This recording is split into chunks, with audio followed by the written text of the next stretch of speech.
everyone, it's Jade, and today I want to cover my overall goals for summer 2018. This includes my reading goals as well as my booktube goals. So while it will have some of my TBR for the month of June, it will go over all the books I plan to read this summer. So my first goal is a fairly easy one, and I think at some point during the summer I'll definitely get this done, so I'm expecting to get checked off fairly quickly. My first goal is to participate in a readathon.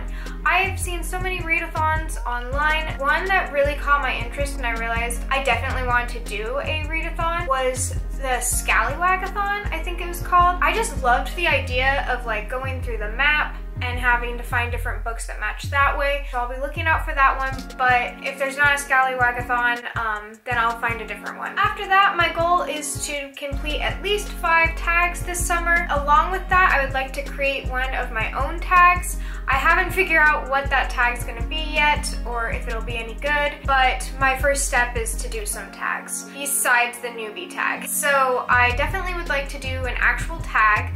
I don't think I'll probably be tagged any tags this early on, but I'll definitely be watching all of your tags and trying to come up with at least 5 that I really want to do. I've already seen some really good tags from you guys, and I think I already have my first 2 tags lined up, so the last 3 over the summer shouldn't be too difficult. And I'm really excited for them because they seem like a lot of fun. Another goal I have this summer as far as reading goes is I would like to read more outside. I find myself a lot of the time just reading in my living room, and it'll be a beautiful day and I'll look out the window and be like, oh, isn't that nice? I've already started this because the weather has been so nice, but I plan on actively trying to make this goal happen. Then, without further ado, I have my reading list for this summer. I really do like contemporary, but I don't find myself picking it up very often, not even in the summer. In fact, in the summer I usually go for fantasy or drama because I have more time on my hands, my emotions are more focused, because I'm able to dive right in and invest. But this summer I decide I will pick up some contemporary, so mixed into my fantasy, I try to throw in some contemporary.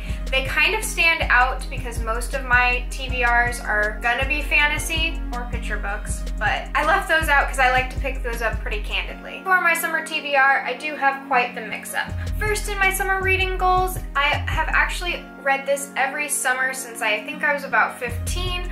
I don't know quite what struck me about this book, except I remember it really catching me by surprise the first time I read it, and so I have continued to read it each summer because while reading it, I'm able to reminisce about my childhood growing up, and this had a lot of surprises in it, more than just the book itself, but some of the lessons it taught me, and I just overall enjoy this book, and it's a fun, quick read. So this summer I know for sure I'll be reading Summer at Castle Auburn by Sharon Shin. I know this book doesn't look like much, it's very well worn and very well loved. And just flipping through it, I'm already ready to read it because of the smell that it has. It reminds me of summer already, and I'm excited to read it. Next up, I saw this and I honestly just thought it looked adorable and a cute summer read, and it is called Pax by Jenny Pennypacker. Ooh, that's kind of a fun one to say. Sarah Pennypacker. Pax by Sarah Pennypacker. The book honestly just looked adorable, and I really like stories about animals, and this one seemed like one of those ones that would make me feel all the feels, so I picked it up. The cover underneath it, by the way, is super adorable. It has a little copper fox and indenting detail, and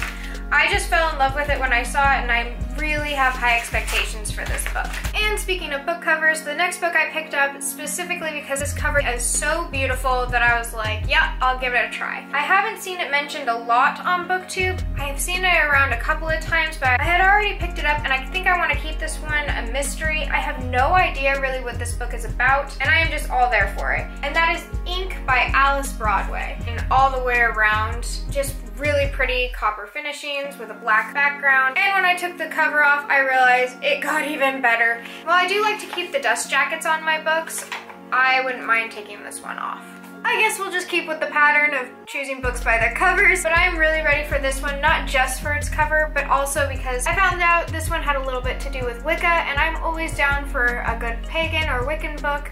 There's not very many of them, so I have really high hopes for this, and looking at the cover, my hopes are even higher. And that is The Price Guide to the Occult by Leslie Walton. Not only is this cover like super intricate and just vibrant, but you can feel like the puckering of the text, and it has the red pages. I can't even wait to walk around while reading it so people look at it and go, wow, what an interesting human she is for reading a bloody paged book with yellow thorns. I'm thrilled. After that, this was in my June TBR, and while I have yet to pick it up, June has not even begun. So I am in good shape. And it is Sky in the Deep by Adrienne Young. Sky in the Deep is a Viking story. This is the Owl Crate exclusive, and it is signed by the author. And honestly, if I'm gonna get Owl Crate boxes, I should probably read the books inside of them, just out of principle. The next book has also been on my TBR for quite some time, but I just wasn't ready for a heartfelt story, and I definitely held off until summer for the next 3 on this list. The first one being Little and Lion by Brandy Colbert. I've heard really good things about this book, and I've been wanting to pick it up for a while. The overall summary seems to be that a sister comes home from boarding school and ends up in a bit of a love triangle, possibly, with someone her stepbrother is also interested in. And in the summary, it also says that the stepbrother has bipolar disorder. I'm really interested to read into a book that dives a little bit more in that. And if anyone has more information on bipolar disorder or has read this book and has more information on it, please let me know if you felt that this book was accurate in describing it, because I really don't have much knowledge on bipolar disorder as I would like, and I would love to know more about it. The next book I have is Turtles All the Way Down by John Green.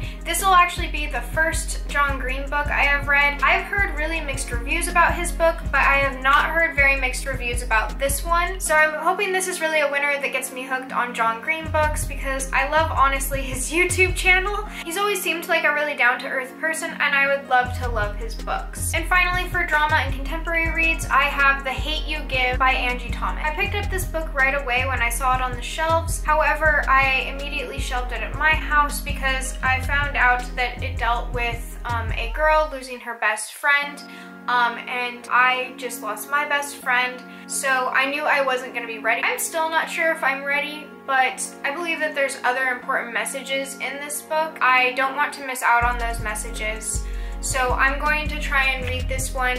I might read this one in late summer to give myself a little bit more time. This is a book I've been really looking forward to, and I'm hoping that maybe there's even some solace in reading it. But to lighten the mood, this was recently added to my must-read summer list, the rest of Illuminae Files and its 2 sequels, so I plan on reading the entire Illuminae File trilogy this summer. I am more than halfway through this book now, and I cannot imagine not picking up the other one immediately. So I know I will be reading Gemina and Obsidio this summer as well, and I'm really excited to see how this entire story pans out. For books I don't currently have but plan on getting either on audiobook or picking up later this summer, I have Wild Blue Wonder by Carly Sosiak, if I can get to it, Ember in the Ashes trilogy by Saba Tahir. The Penguin campaign has been coming in hot, coming in fast, and I cannot help it, I will be reading these if I can this summer. To add something lighthearted to my contemporary list, I definitely want to do something a little bit more romantic, something I wouldn't normally pick, and I decided to go with Love and Luck by Jenna Evans Welch. Honestly, just thought the premise was really cute. I really love Ireland and want to go, so I hit 3 of my marks, being travel, contemporary, and a cute, light, fluffy romance. Then I recently bought 3 different books: Circe by Madeline Miller, Nevermore, The Trials of Morrigan Crow by Jessica Townsend, and The Girl That Drank the Moon by Kelly Barnhill. My finale goal is actually a bit embarrassing to admit. I personally didn't want to put this on my TBR. I was going to just kind of read them privately to myself, but so I admit to not having read any of the Immortal Instruments series. I don't know how I missed this. I had actually started City of Bone when it first came out. I don't remember where I was in my life, but it was not happening. I got really good vibes from the book, but I just set it down and never even thought of it again. Now everyone in the world has read it but me, and I feel terrible about it. Like, I was invited to a party, I didn't go, and then on Monday everyone's talking about it. So I have bought the entire UK edition. The 5th book in this is missing, but that is because Amazon separated it from the others, and it is in the mail and should be here before I get to the 5th book.